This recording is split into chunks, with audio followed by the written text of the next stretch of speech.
Bienvenue à l'écoute de Voyage dans la sagesse biblique. Notre programme vise à explorer en profondeur la sagesse dans la Bible, à interpréter ces phrases inspirantes pour vous. Ici, vous entendrez des enseignements de la Bible, apprendrez à les appliquer à votre vie quotidienne, et permettrez à la fois de prendre racine dans votre cœur, devenant une force face aux défis de la vie. Dans chaque épisode, nous vous guiderons à lire, à réfléchir et à partager des phrases précieuses de la Bible. Que vous soyez un chercheur de foi ou quelqu'un qui a déjà entamé le chemin de la foi, nous croyons que vous pourrez trouver ici votre propre nourriture et force spirituelle. Laissez-nous entreprendre ensemble ce merveilleux voyage dans la sagesse biblique, tiré de la nourriture de vie des paroles de Dieu, et laissez l'amour, la foi et l'espoir devenir une force éternelle dans nos vies. Attendons ensemble dans Classique spirituel, interprétation des versets bibliques, pour ressentir les révélations et bénédictions apportées par la Bible. Dans l'émission d'aujourd'hui, nous allons explorer ensemble les versets 17 et 18 du livre de Habakkuk.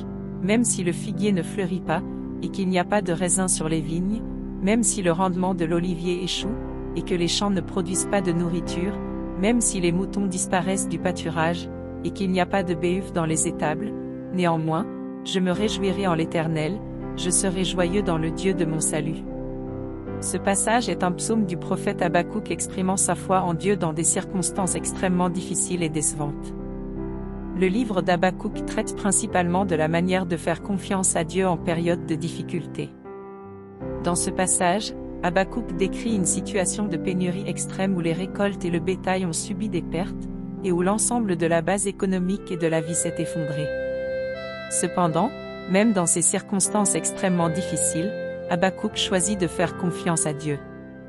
Il déclare que même si tout s'effondre, il se réjouira toujours dans le Seigneur et sera joyeux dans le Dieu de son salut. Ceci est une démonstration de foi en Dieu, et une confiance dans l'amour et la grâce de Dieu.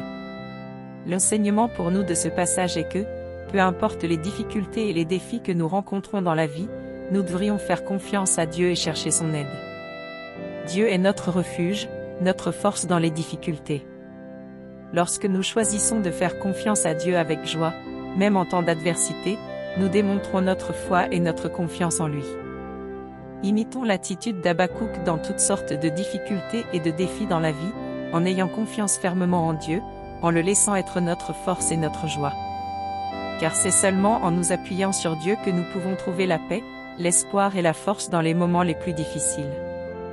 Merci à tous nos amis d'avoir partagé avec nous l'épisode d'aujourd'hui de Voyage dans la sagesse biblique. Au cours de ce processus, nous avons exploré ensemble la sagesse de la Bible, partagé la puissance de la foi et trouvé des directives pour la vie dans la parole de Dieu. Nous espérons que vous pourrez emporter les versets que vous avez entendus aujourd'hui dans votre vie quotidienne, laisser les enseignements de la Bible apporter des révélations à votre vie quotidienne, et vous aider à avancer fermement sur le chemin de la foi. Quelles que soient les difficultés que vous rencontrez dans la vie, rappelez-vous que l'amour de Dieu est toujours avec vous, vous offrant force et soutien. Dans le prochain épisode, nous continuerons à vous guider à travers plus de versets merveilleux de la Bible, permettant à la foi de devenir votre devise de vie. Si vous aimez notre programme, n'oubliez pas de vous abonner, de partager avec vos amis et votre famille, pour que plus de personnes puissent bénéficier de la sagesse de la Bible. Enfin, que l'amour et la bénédiction de Dieu soient toujours avec vous, permettons-nous de grandir ensemble, de prospérer ensemble dans la foi. Merci encore de nous avoir écoutés, nous avons hâte de vous retrouver dans le prochain Voyage dans la sagesse biblique. Que Dieu vous bénisse, au revoir.